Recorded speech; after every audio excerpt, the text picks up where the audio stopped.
The first mistake isn't in your swing, it's in your hand.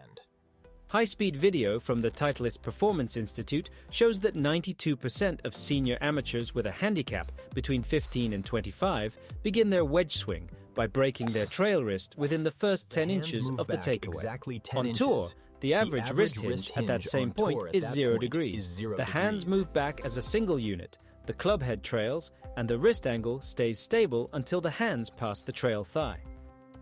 That delay creates something called lag pressure, and lag pressure is the only reliable way to control spin trajectory and distance from 40 yards. The common advice tells you to buy softer wedges with more bounce, or just practice your short game more. Equipment manufacturers love this message. It sells $1,500 worth of wedges per season to golfers who already own 3. Here's what doesn't get said. A 2022 Golf Digest robot test found that the average high bounce wedge, 58 degrees with 12 degrees bounce, produced exactly identical spin numbers at 75% swing speed as a 10-year-old used wedge from a garage sale. The variable was not the club. The variable was whether the hands reached impact leading the club head. TrackMan data from their 2023 short game library, pulled across 2,900 shots from male amateurs aged 55 to 74, shows a clear pattern. When the trail wrist breaks early, the club head overtakes the hands before impact by an average of 5.3 inches. That early release reduces dynamic loft by 4 to 6 degrees and increases launch angle inconsistency by 15%. The ball does not check. It skids. It rolls out. You stand there and think, I hit that exactly how I wanted, and the result was nothing like the feel. You are not missing feel. You are missing structural leverage. So the question is not what wedge you carry. It is whether your hands are doing the work. If that data surprised you, you are exactly the kind of golfer this channel is built for. We dig past the marketing and into the numbers that actually change your score. Subscribe to catch every breakdown of the game's real leverage points. And in the comments, type structure if you've ever felt the club twisting in your palm. The second mistake is speed deceleration through the strike. Most senior golfers have been told to accelerate through the ball so often that the instruction has lost its meaning. What they actually do is slow down. USC's Biomechanics Lab studied 50 amateur wedge swings using reflective markers placed at the center of the grip and the club head. They found that 63% of golfers with a handicap above 18 actually decelerated the club head in the final 6 inches before impact. The slowest point in the swing was not the backswing. It was directly before the ball. The hands paused or reversed direction, and that deceleration is catastrophic for distance control. The same study showed that a deceleration of just 3.5 miles per hour at the strike produced an average distance variance of 9.2 yards from the intended target. You are not missing the green by 2 yards. You are missing by 9, because your body unconsciously fears hitting it too far.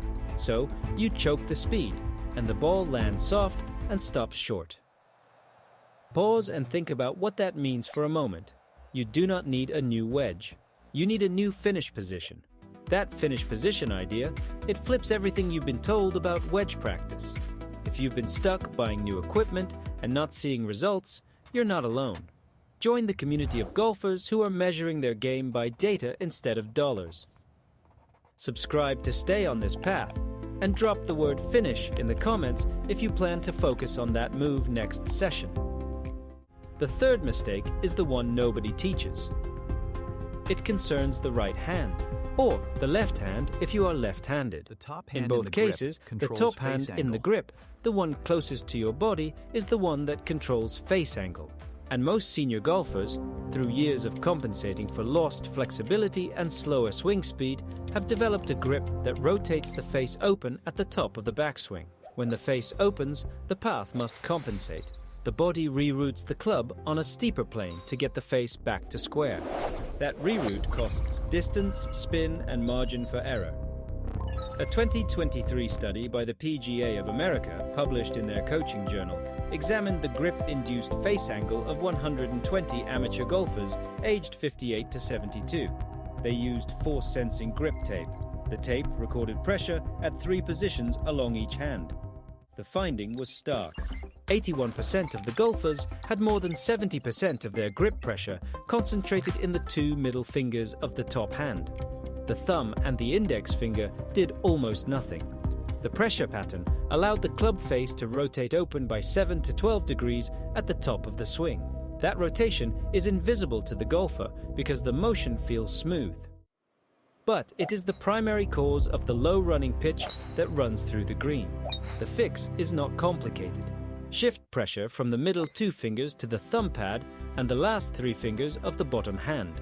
Grip a wedge and take 5 practice swings at 60% speed. If you feel the club face twisting in your palm, you performed the old grip.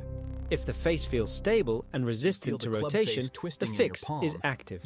That grip pressure fix is the cheapest stroke saver you will find anywhere. If this resonates with you, there's a lot more where this came from. Link in the description.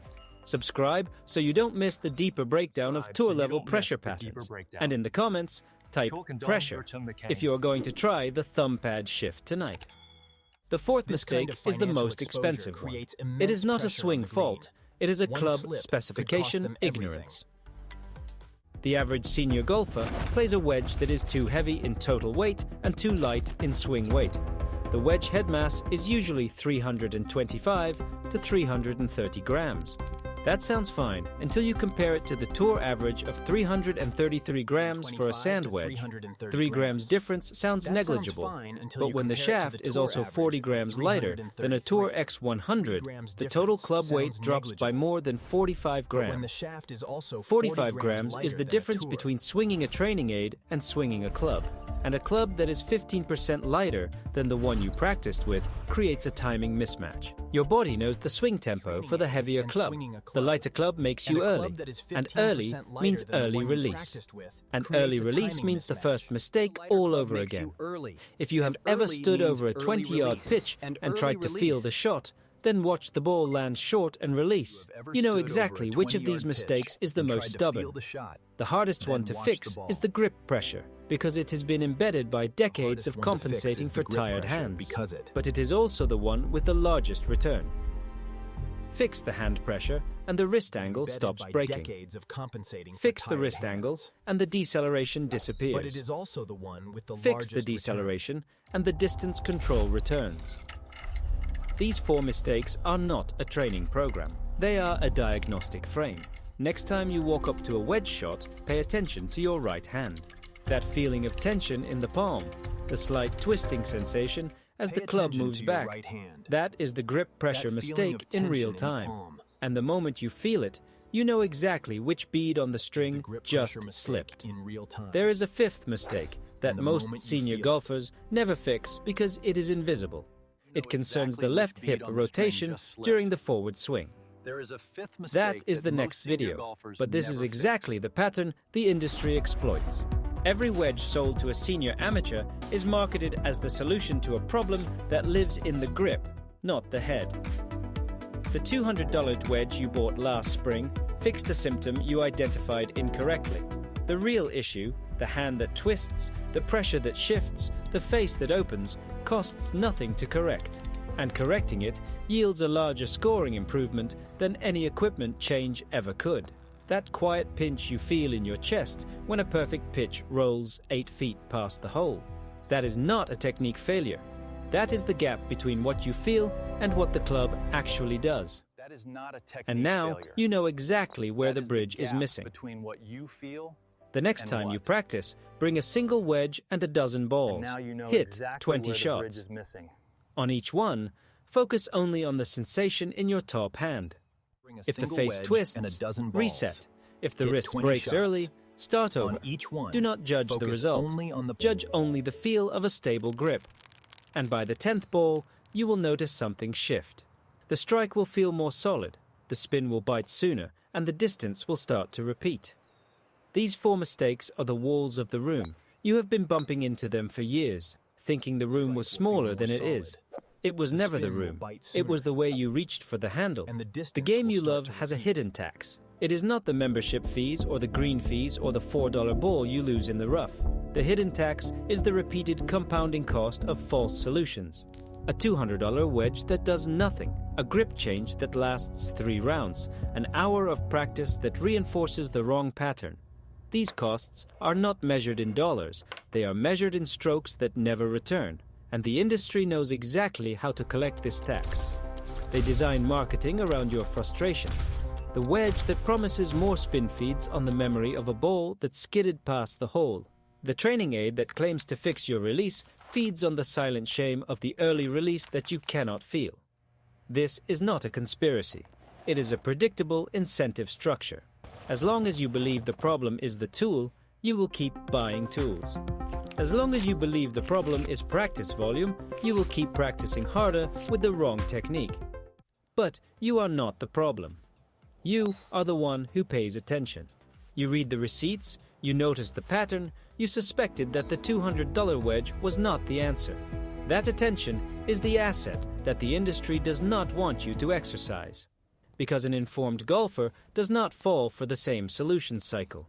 An informed golfer says, "Show me the data, show me the robot test, show me the TrackMan average, and if your wedge does not change the grip pressure problem, I will keep my money."